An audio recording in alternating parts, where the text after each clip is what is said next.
Assalamualaikum warahmatullahi wabarakatuh. Alhamdulillahi rabbil alamin.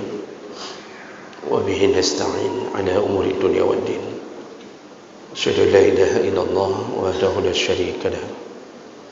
Wa asyhadu anna Muhammadan 'abduhu wa rasuluhul karim. Allahumma salli wa sallim ala nabiyyina al-Mustafa Muhammadin wa ala alihi wa ashabihi ajma'in. Amma ba'd. Rabbi shrah li sadri wa yassir li amri wahlul 'uqdatam min lisani yafqahu qawli. Segala puji bagi Allah, kemudian salawat dan salam pada Rasulullah, pada keluarga dan seluruh sahabat-sahabatnya. Bapak-bapak dan ibu-ibu, jamaah salat maghrib dan isya yang Allah muliakan insya-Allah.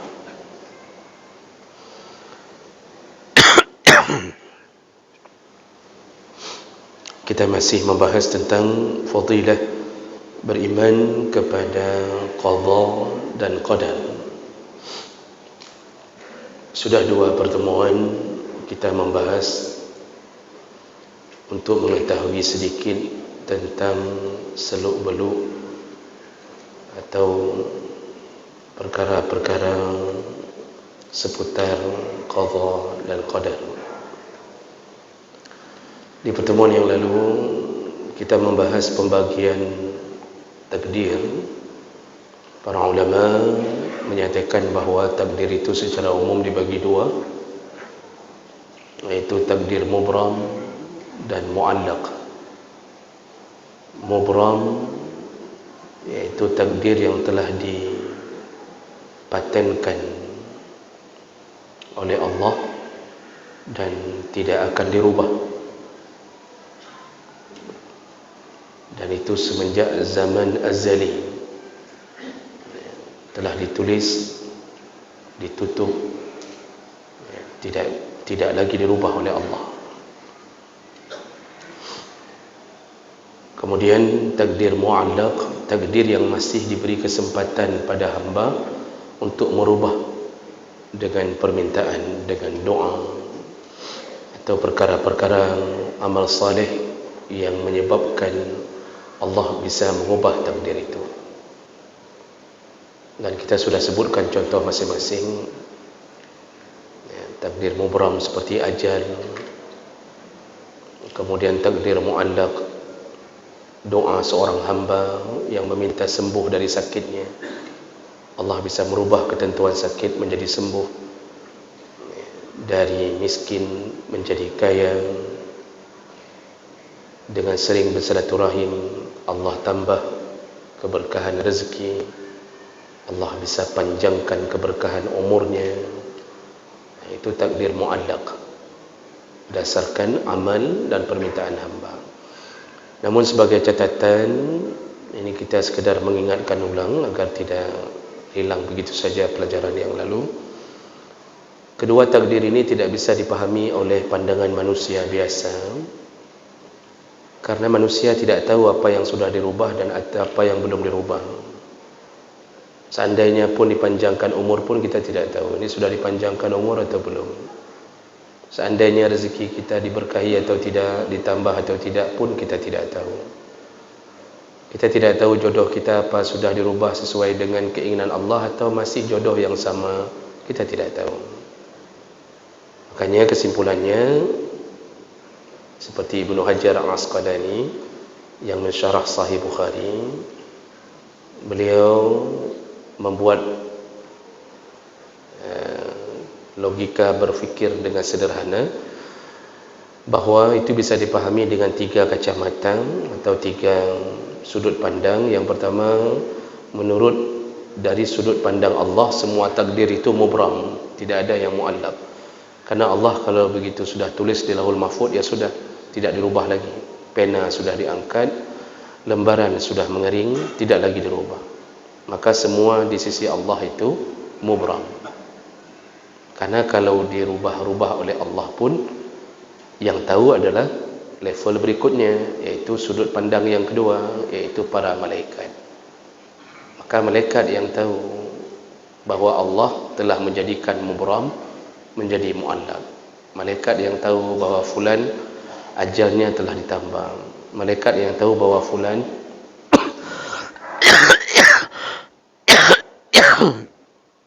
rezekinya telah ditambah. Itu semua adalah pengetahuan yang Allah beri melalui malaikat. Maka dalam pandangan malaikat yang tahu mubram dan muallaq menurut Ibnu Hajar iaitu levelnya malaikat. Dan level ketiga iaitu manusia, hamba kita, itu tidak tahu yang mubram, kita hanya tahu muallaq. Jadi kita tahu sesuatu pun setelah dirubah oleh Allah. Kita tahu ternyata ujungnya kita bercerai. Tahu pun setelah bercerai. Kita tahu ternyata jodoh kita yang kedua adalah fulan. Itu pun setelah menikahinya.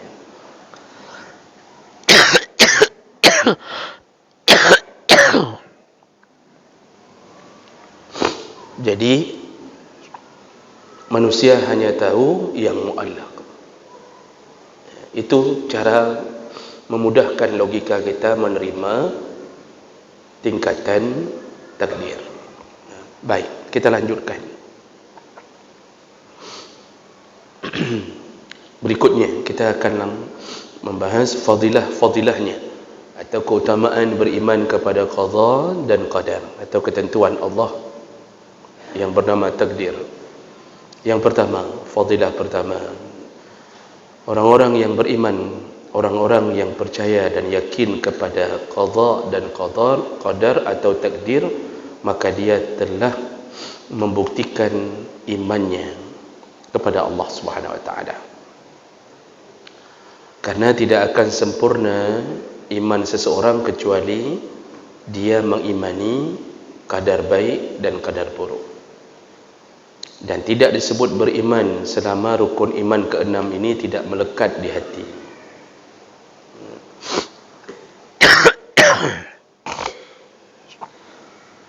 Bapak Ibu yang Allah muliakan, ketika Jibril alaihi salam menjumpai Nabi Muhammad sallallahu alaihi wasallam dalam bentuk seorang manusia yang sempurna, rambutnya hitam legam, memakai baju putih bersih, menempelkan lututnya di lutut Nabi sallallahu alaihi wasallam. Para sahabat hampir geram melihat perilaku ini. Lalu kemudian Nabi menahan mereka, membiarkan orang ini mendekat kepadanya, dan kemudian malaikat Jibril bertanya dalam bentuk manusia, "Wahai Muhammad, jelaskan kepadaku tentang Islam." Lalu Nabi menjawab rukun Islam. Nah, kemudian dia berkata, "Engkau benar wahai Muhammad." Dan ini semakin mengherankan orang-orang di sekelilingnya. Lalu Jibril kemudian bertanya pertanyaan kedua, "Muhammad, jelaskan kepada kami tentang iman." Disitulah Nabi kemudian menjawab bahawa iman itu ada 6 rukunnya. Jadi percaya kepada Allah, malaikat, kitab-kitabnya, rasul-rasulnya, kebangkitan di hari akhir, dan wa tu'mina bil qadri khairihi wa syarrih. Engkau beriman kepada qadar baik dan qadar buruk. Artinya takdir baik dan takdir buruk. Maka 6 perkara ini yang disebut seseorang beriman. Salah satunya hilang, tidak disebut beriman. Maka tidak akan disebut orang beriman kalau tidak percaya pada takdir Allah. Dan ini adalah menjadi bahagian akidah yang paling kuat. Bapak Ibu yang Allah muliakan, apapun amal saleh yang kita lakukan, kalau kita tidak menggantungkan pada takdir baik dan takdir buruk, maka tidak diterima amal saleh kita itu. Itu patut kita catat baik-baik dalam pikiran kita. Apapun amal saleh, kalau kita tidak yakin bahawa semua yang kita lakukan, baik itu benar atau salah, itu semua adalah hasil daripada keizinan dari Allah.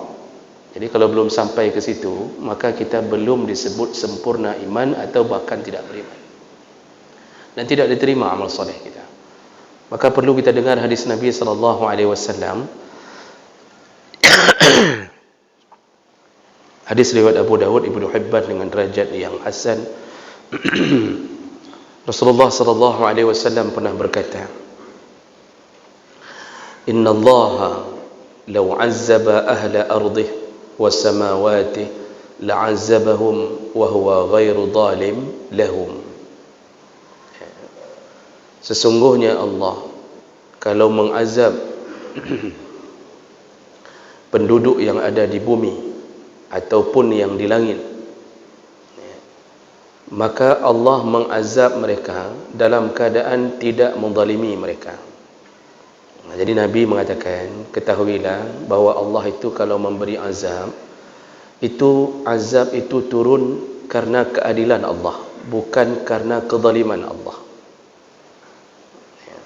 Jadi jangan ada sama sekali perasaan azab turun karena Allah zalim. Tidak sama sekali. Allah Subhanahu wa taala memberi semua azab kepada hamba itu karena keadilannya. Kemudian Nabi sambung, walau rahimahum kanat rahmatuhu khairan lahum min a'malihim. Dan seandainya pun Allah menyayangi seluruh hamba, maka ketahuilah rahmat Allah itu lebih utama atau lebih baik daripada amal hamba. Jadi hamba itu beramal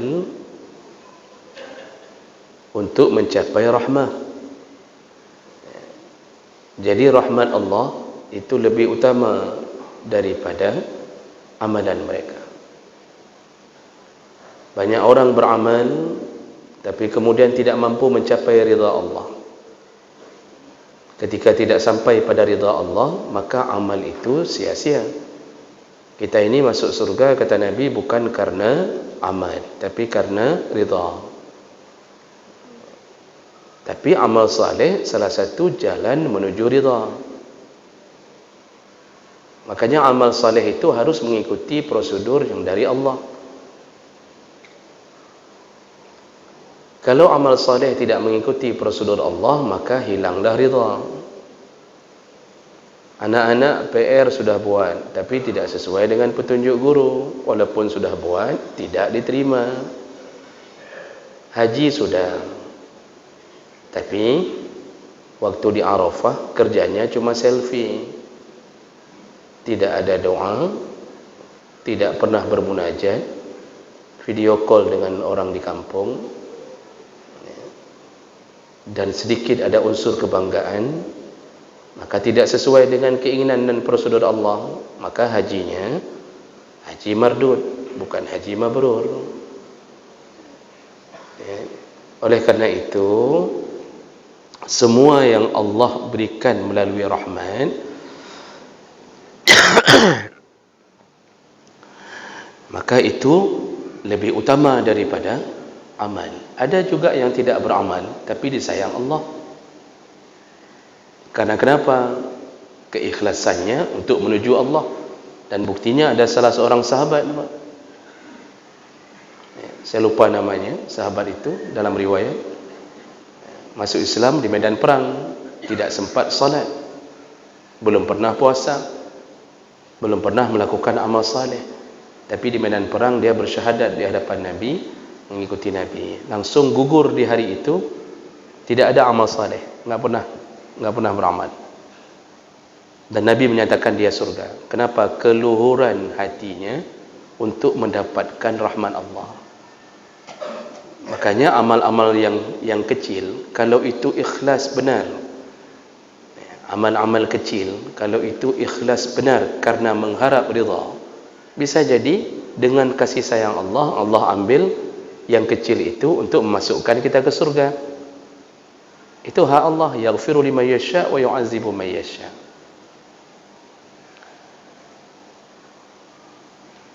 Ada seorang didatangkan di hari kiamat dalam salah satu hadis. Ya, yu'ta bi rajulin yaumal qiyamah. Didatangkanlah seorang laki-laki di hadapan Allah, ke hadapan Allah. Lalu Allah berkata kepada malaikat, walaupun Allah sudah tahu. Unduru ila amalihi fahal lahu khairan, cuba lihat ada amalnya yang baik atau tidak.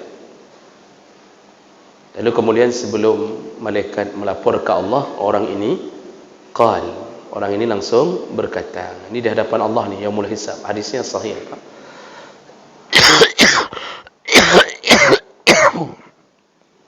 Orang ini berkata, ya Allah, ma amiltu khairan, aku tidak pernah melakukan kebaikan, illa anna li mal, yang pernah kulakukan hanya aku punya banyak harta,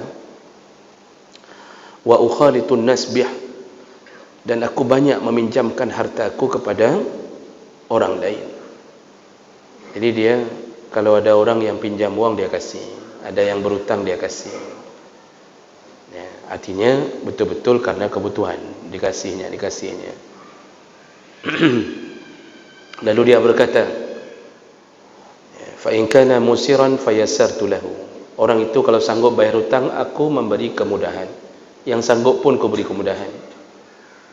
Wa in kana mu'asiran fanadartu lahu maisarah, tapi kalau dia tidak sanggup bayar, maka aku memberikannya maisarah, keringanan yang lebih. Yang sanggup bayar diberi keringanan, yang enggak sanggup bayar lebih lagi diberi keringanan. Maksudnya dia katakan, ya tidak apa-apalah, nanti saja kapan ada uang, begitu. Jadi dia melapor ke Allah, ini Allah sudah tahu tentunya. Ini kan skenario Allah agar muncul sebab dan akibat. Ya.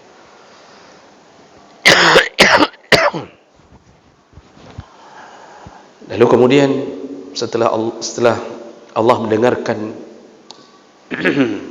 kesaksian orang ini, apa yang lakukannya di dunia, lalu Allah berkata, ana man ahaqqu man yassara lil 'abdi,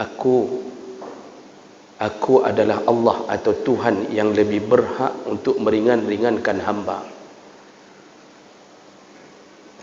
Jadi maksudnya, engkau telah mengambil sebahagian kecil dari sifatku. Allah itu kan banyak sekali memberi keringanan pada kita. Yang berdosa bertahun-tahun, begitu taubat, yang diingat cuma taubatnya, dosanya dihilangkan Allah. Yang dulu bandit-bandit, preman-preman, yang dulu tukang zina, tukang korupsi, pokoknya tukang-tukang, dia kerjanya tukang. Begitu taubat, yang diingat taubatnya.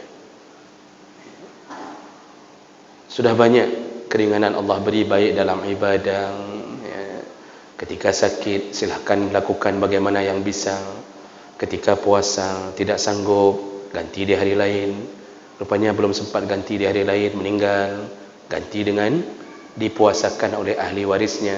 Enggak ada yang mau puasa dari ahli warisnya, silahkan bayar fidyah untuk puasanya. Itu syariat Allah. Banyak sekali keringanan Allah beri. Makanya Allah berkata, akulah yang lebih berhak untuk meringankan hamba, dan engkau telah memberi banyak keringanan. Itu amal dia. Dia mengatakan, aku tidak ada amal lain ya Allah, aku hanya banyak meringankan orang saja. Lalu kata Nabi, faghafara lahu, Allah ampunkan semua dosa-dosanya, lalu Allah masukkan dia ke surga. Makanya jemaah melakukan Allah, jangan remehkan amal kalau diridai Allah. Makanya rahman Allah di atas amal hamba. Makanya kita tidak perlu berbangga-bangga untuk menyatakan amal kita kepada orang. Bisa jadi amal orang itu yang sedikit lebih dihargai Allah daripada amal kita yang banyak, tapi kita iringi dengan kesombongan. Makanya ini hati-hati orang-orang yang selalu meremehkan amal orang hanya dengan kebanggaan menjadi kelompok-kelompok tertentu. Jadi karena merasa sudah berada di kelompok ini, dia merasa lebih benar, merasa lebih saleh. Lalu dia mulai meremehkan amalan pada orang lain. Bisa jadi orang lebih ikhlas berbuat daripada kita yang banyak tahu. Makanya disebutlah bahawa kasih sayang Allah, rahman Allah itu lebih baik daripada amal perbuatan mereka. Lalu kemudian tapi tadi catatannya apa? Yang disuruh ringan-ringankan itu adalah orang-orang yang meminjam, mengutangi, yang kita hutangi bukan rencana untuk menipu. Itu catatannya. Ya. Kalau dengan para penipu yang melarikan diri setelah berhutang, tidak ada rencana baik, itu nggak perlu maafkan. Nggak perlu maafkan. Ya. Tunggu saja pengadilan di akhirat. Karena semua hadis-hadis yang menyatakan kemaaf-maafan itu bagi yang betul-betul tidak mampu dan jujur. Ya. Jadi kita pun enggak akan mungkin kita ikhlaskan para penipu. Walaupun mulut kita mengatakan boh ke hai ku fikir le ku pemaah juga deh. Sering kita mengatakan itu, ya sudahlah, daripada kayak gini terus-terusan 20 tahun enggak dibayar-bayar. Alah sudahlah, maafkan sajalah, kata isteri kita. Itu maafkan beneran atau maafkan putus asa? Itu kan maafkan putus asa. Nggak sanggup mikir lagi. Itu bukan maaf. Ya. Maka memaafkan itu harus dari relung hati yang paling dalam. Disuruh kepada siapa? Si miskin yang tidak mampu bayar. Maafkanlah. Maafkanlah. Banyak-banyaklah urusan dengan itu. Itu yang menjadi penyebab Allah sayang, karena kita menyayangi dengan sesama kita. Jadi jemaah melakukan Allah, setelah Nabi mengatakan itu, lalu Nabi mengatakan, walau anfaqta misla uhudin zahaban fi sabilillah, kalau engkau menginfakkan hartamu sebesar gunung Uhud, engkau menginfakkan emas milikmu sebesar gunung Uhud. Jadi kita pernah sedekah emas sejumlah atau sebesar gunung Uhud. Itu luar biasa, Pak. Ya. Dan itu jarang dan tidak terjadi pada manusia. Mana ada orang punya emas sebesar gunung Uhud? Itu yang kasih emas ke Monas itu siapa namanya? T. Markam. Siapa namanya? T. Markam. Itu kasihnya ke Monas. Entah berpahala atau tidak, saya nggak tahu. Ya. Ini kasih dalam fi sabilillah. Engkau infakkan emas, engkau sedekahkan sebesar gunung Uhud, kata Nabi. Ma qabbalahu Allah minka hatta tu'mina bil qadri. Tidak akan diterima oleh Allah sampai engkau beriman kepada takdir. Itu kata Nabi. Tidak akan diterima amalmu, sedekahmu sebesar gunung Uhud emas yang engkau berikan sampai engkau mengimani dengan takdir Allah.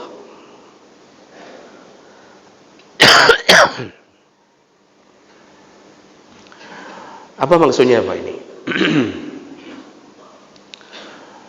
Jangan kira kemampuan kita bersedekah itu karena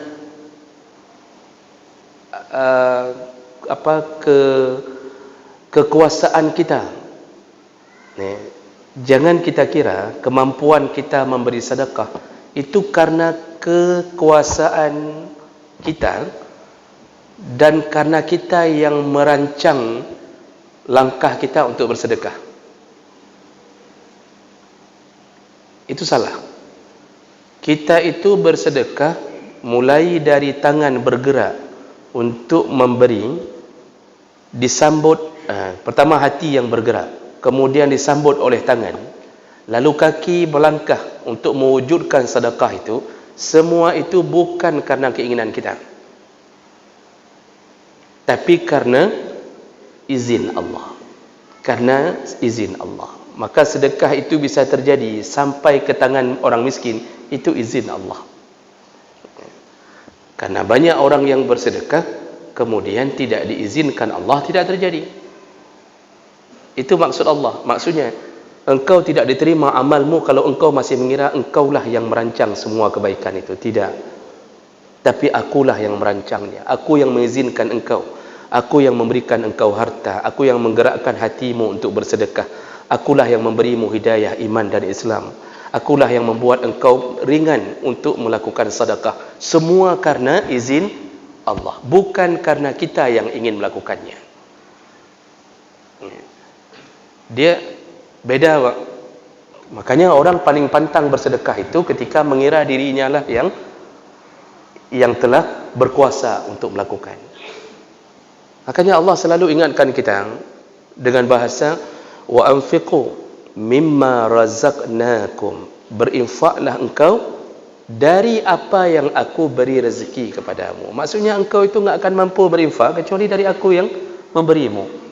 Walaupun ingin bersedekah, engkau tidak sanggup kalau aku tidak memberimu. Yang sudah dapat pun harta, engkau tidak akan mampu memberi sedekah kecuali aku mengizinkanmu. Ini kan beda level, Pak. Begitu sedekah itu diiringi dengan rasa perasaan bahawa kita ada unsur kekuatan kita di dalam, langsung Allah batalkan sedekah itu. Berarti belum beriman kepada keyakinan bahawa Allah lah yang menentukan segala-galanya. Makanya Nabi Sulaiman ketika ditanya dari mana hartanya, apa jawabannya? Tidak ada sedikit pun. Ini hasil kerjaku siang malam. Itu kalimat Qarun. Ketika dia ditanya mana hartanya, dia yang mengatakan bahawa aku yang merancangnya, memilikinya, aku bekerja siang malam untuk mendapatkannya. Itu kalimat Qarun. Langsung Allah benamkan. Qarun tidak percaya bahawa Allah lah yang membuat dia bisa kaya. Nabi Sulaiman ketika ditanya dari mana hartanya, jawabannya simple. Haza min fadli rabbi. Inilah kelebihan yang Allah beri kepada aku. Jadi dia gantungkan, kalau enggak ada Allah aku tidak mungkin begini. Makanya Nabi Sulaiman karena yakin sekali semua milik Allah, Nabi Sulaiman suka-suka minta sama Allah, maka muncullah permintaan yang paling hebat di sejarah dunia dan tidak akan terulang, yaitu diberi istana yang Nabi Sulaiman minta, ya Allah izinkan aku mendapatkan kerajaan atau istana yang tidak pernah ada sebelumku dan tidak akan mampu diulang oleh orang-orang setelahku. Dikabulkan Allah. Keluar dari kalimat Sulaiman, inilah pemberian Allah. Enggak ada sedikit pun unsur Sulaiman merasa dirinya yang berbuat. Maka orang kaya hari ini kalau bersedekah, kalau tidak percaya takdir bahawa itu kekuasaan Allah di atas kita, tidak diterima amalnya. Maka ketika Allah mengatakan la tubtilu sadaqatikum bil manni, jangan batalkan sedekahmu dengan manni, mengungkit-ungkit sedekah. Karena orang kalau sudah ngungkit, itu dia merasa bahwa dia yang berbuat. Tapi kalau dia ingat, itu kan Allah kasih. Kalau enggak Allah kasih, mana mungkin? Dia enggak akan ungkit. Karena dia enggak ada kuasa, dia merasa hina, rendah. Jadi, Masya Allah, Nabi mengatakan, sebesar gunung emas, sebesar Uhud, emas yang engkau persembahkan untuk sedekah, tidak diterima sampai engkau beriman kepada takdir. Makanya, kekuasaan Allah itu meliputi kebaikan dan keburukan. Langkah kita ini Pak diatur semua, cuma Allah tidak zalim. Keburukan yang kita lakukan itu takdir, tapi Allah tidak menyuruh, namun Allah mengizinkan. Kalau Allah enggak izinkan, enggak terjadi. Pertanyaan yang paling banyak ditanya, orang bunuh diri. Orang bunuh diri, apakah Allah merancangnya untuk mati su'ul khatimah, atau dia yang memilih hidupnya untuk mati su'ul khatimah?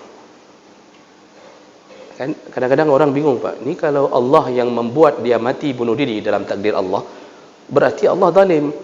Kenapa Allah buat dia masuk neraka dengan cara itu? Allah berarti zalim, enggak memberi dia pilihan. Makanya kita simpulkan, semua langkah dia itu izin Allah. Allah tahu dia akan bunuh diri, Allah tahu. Ya. Innahu alimun bizatis sudur. Allah tahu yang ada di dalam hati, pergerakan hati Allah tahu. Ni saya bunuh diri ni. Daripada bunuh orang bagus bunuh diri, kata dia. Ya. Itu pergerakan hati itu Allah tahu. Keinginan kita terus mencuat untuk bunuh diri, Allah tahu. Namun tidak akan terjadi kalau Allah tidak izinkan. Makanya orang bunuh diri itu izin Allah, tidak izin Allah. Kalau Allah tidak izinkan, tali putus. Kalau Allah tidak izinkan, maka orang itu akan jatuh dari kursi sebelum dia sangkutkan lehernya di atas tali. Jadi izin Allah. Cuma Allah tidak zalimi dia untuk membuat dia memilih bunuh diri. Dialah yang memilih untuk menghabisi hidupnya sendiri dengan bunuh diri. Allah beri akal, Allah beri agama. Ya. Ini agama, ini yang baik. Kan sudah dikasih tahu. Bunuh diri itu nanti disiksa mulai dari alam kubur sampai ke neraka, wajib masuk neraka. Ya. Bunuh diri lebih besar dosanya daripada bunuh orang. Bunuh diri, dikasih tahu sama Nabi ni, bunuh diri, bagaimana dia bunuh dirinya, begitulah siksanya nanti di neraka. Yang gantung diri akan menggantung diri terus-terusan di neraka. Yang bacok diri akan bacok diri terus-terusan di neraka. Dia tahu semua. Sekarang dengan akal itu, dengan ilmu itu, kenapa engkau pilih bunuh diri? Oh, engkau pilih. Kalau Allah tidak kehendaki, maka tidak akan terjadi. Allah izinkan, kehendaknya itu maksudnya Allah izinkan, terjadilah kalau Allah izinkan. Kalau Allah tidak izinkan, tidak terjadi. Cuma Allah tidak menzalimi hamba dengan menyuruh dia membunuh diri. Dialah yang telah menzalimi dirinya sendiri. Maka Allah mengatakan, wa ma kana rabbuka bidhallamin lil abid. Allah tidak pernah menzalimi hamba, tidak pernah. Jadi buang jauh-jauh pikiran seakan-akan semua pergerakan kita, sedekah kita, solat kita, seakan-akan Allah tidak menentukan. Kita bisa solat jamaah ni hari ni, Pak. Ni izin Allah ni. Dan belum tentu di antara kita ada yang bisa melanjutkan ke solat Isya. Ni solat Isya 15 minit lagi. Belum tentu di antara kita ada yang bisa melanjutkannya. Bisa jadi Allah tidak izinkan, dicabut salah satu nyawa di antara kita, maka selesailah, Allah tidak izinkan lagi. Jadi semua pergerakan itu, itulah yang dipahami dengan baik oleh para Nabi. Maka Nabi selalu menggantungkan urusan kepada Allah. Akibatnya, kalau tidak memahami takdir ini, amal kita tidak diterima Allah. Jangan ada sedikit pun sifat bahawa kita punya ikhtiar di atas ikhtiar Allah. Kita bisa berumrah, izin Allah. Kita bisa pulang dari haji dengan selamat, izin Allah. Kita bisa pergi haji, izin Allah. Pulang, izin Allah. Semua dengan izin Allah. Ini yang dimaksud oleh Nabi. Lalu Nabi sambung, wa ta'lama anna ma asabaka lam yakun liyukhti'aka.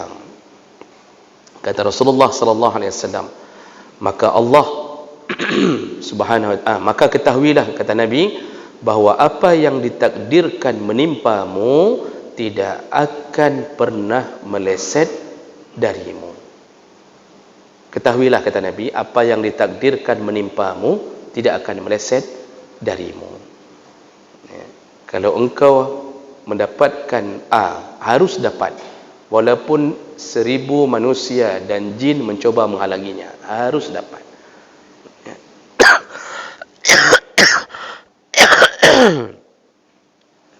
Lalu Nabi sambung lagi, wa ma akhta'aka lam yakun liyusibak.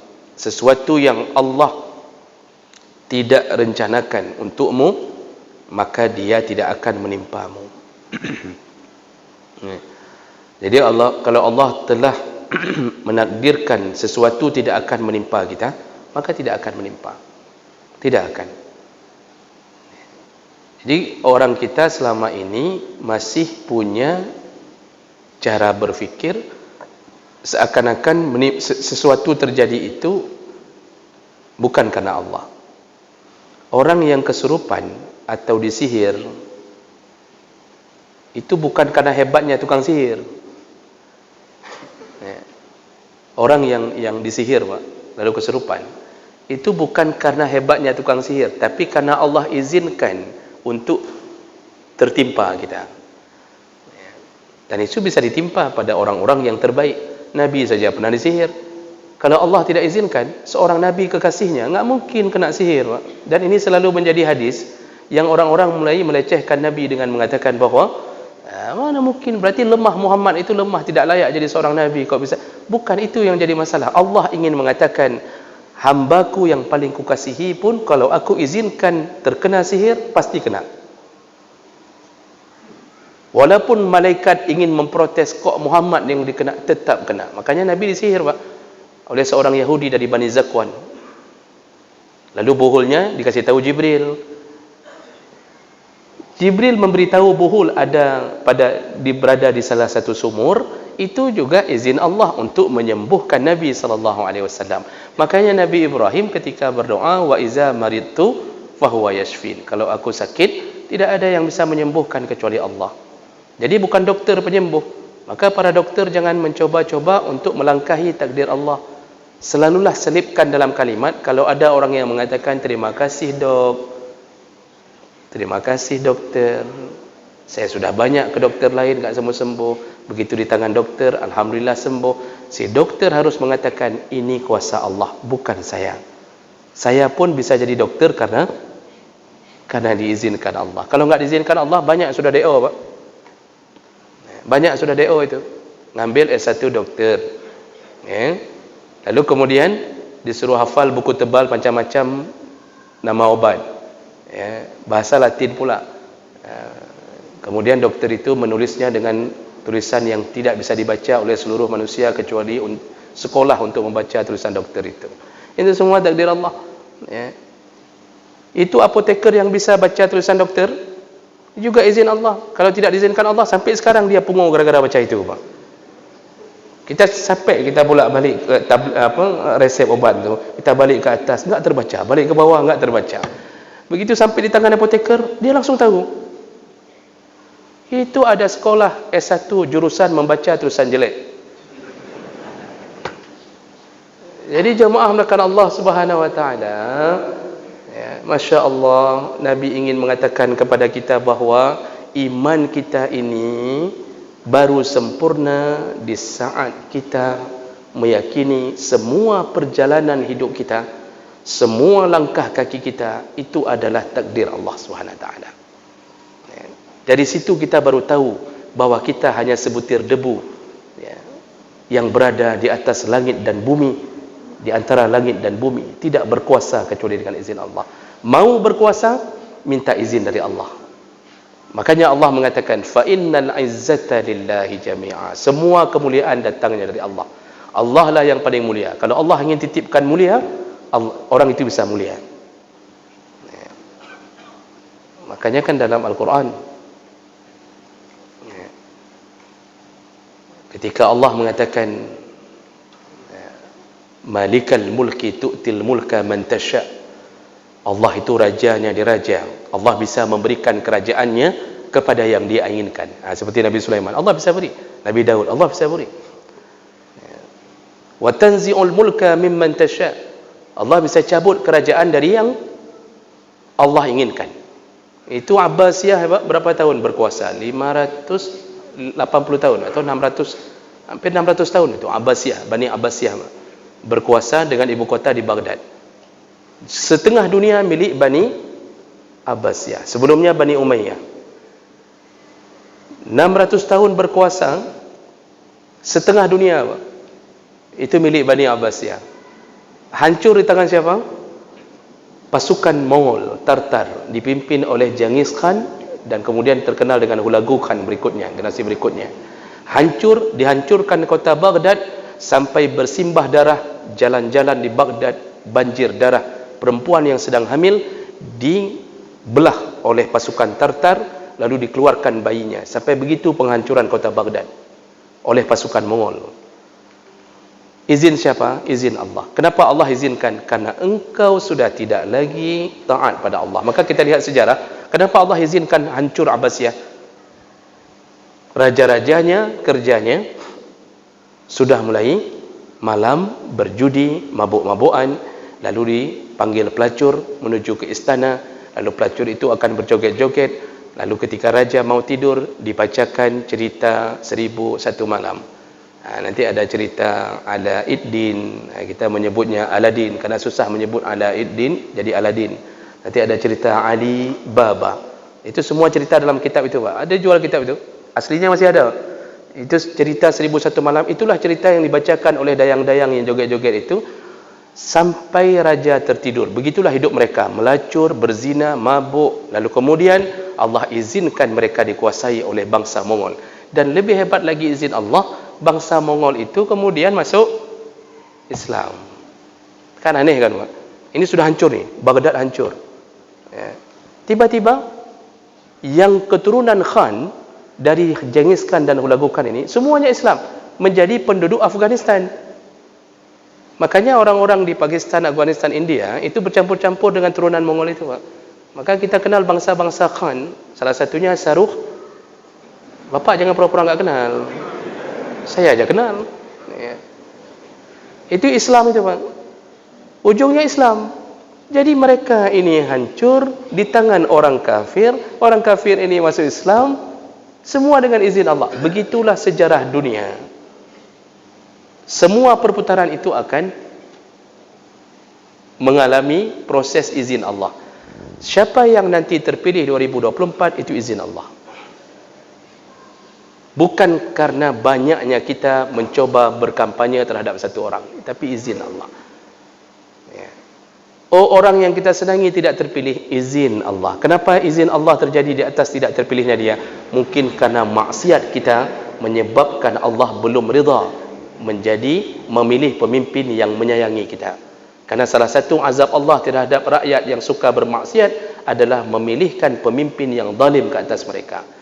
Makanya Allah katakan wa kadzalika nuwalli ba'dadh-dhalimina ba'dha. Kami salah satu metode Allah mengazab rakyat yang suka bermaksiat, kami izinkan orang zalim memimpin sesama engkau yang juga engkau telah menzalimi dirimu sendiri.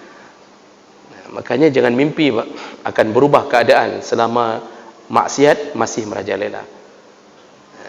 Jadi begitu detailnya Nabi ingin mengatakan rahasia-rahasia bahawa keadaan dunia ini tidak lepas daripada izin kehendak Allah Subhanahu wa taala. Ya. Jadi jemaah melakukan Allah Subhanahu wa taala ini tanamkan baik-baik sehingga kita tidak terseleweng iman kita, ya, dengan merasakan seakan-akan kita ini punya sedikit kuasa di atas kuasa Allah Subhanahu wa taala. Ya. Kita mampu mengucap kalimah la ilaha illallah sebelum meninggal. Itu izin siapa? Izin Allah. Yang tidak mampu mengucapnya, izin Allah. Oleh karena itu jangan pernah merasa bahawa ketika mampu kita seakan-akan sudah menjadi orang yang terjamin masuk surga ketika kita sudah mampu. Malah kesombongan itu menyebabkan kalimah itu tidak berdaya. Ketika para ulama mengetahui hal ini, para ulama menghindar dari sifat merasa diri hebat, merasa diri saleh. Makanya ujian yang diberikan kepada Imam Qurtubi, pengarang kitab tafsir Jami'ul Ahkam, dan diberikan ujian kepada Imam Hambali ketika Allah berikan ujian datangnya sakaratul maut, seperti sakaratul maut padahal tidak jadi. Ditulis, Imam Qurtubi menulis, kemudian Imam Hambali diceritakan oleh anaknya detik-detik mau meninggal, ditalkinkan la ilaha illallah, mereka menjawab tidak, bukan seperti itu. Tidak, bukan seperti itu. Enggak mau disahut, Pak. Bayangkan sekaliber Imam Hambali ditalkinkan oleh anaknya Abdullah la ilaha illallah, Imam Hambali menjawab tidak seperti itu. Terus dia menjawab tidak seperti itu. Anaknya muncul rasa takut. Ini ada apa ini? Imam terbesar di zamannya, tapi tidak mau mengucap la ilaha illallah. Ternyata setelah sadar, tidak jadi sakaratul maut, karena itu juga izin Allah. Setelah sadar ditanya oleh anaknya Abdullah, wahai ayah, engkau tidak mau mengucap. Apa kata Imam Hambali? Syaitan datang lalu memintaku untuk mengatakan akulah imam terhebat sepanjang sejarah, sepanjang zaman itu. Aku mengatakan tidak seperti itu, tidak seperti itu. Itu berusaha menundukkan kesombongan diri bahwa dia bukan imam terhebat, tapi izin Allah lah menjadi ustaz, izin Allah lah menjadi dengku, menjadi orang saleh, menjadi orang-orang yang dimuliakan. Maka ustaz-ustaz jangan sombong. Ya, biasa aja. Kalau naik motor aja, enggak usah kasih nampak naik mobil terus-terusan, merasa bahwa dialah yang hebat. Tidak usah, Pak. Ya, tidak usah terlalu menyombongkan diri di hadapan jamaah. Bisa jadi jamaah lebih utama daripada ustaznya.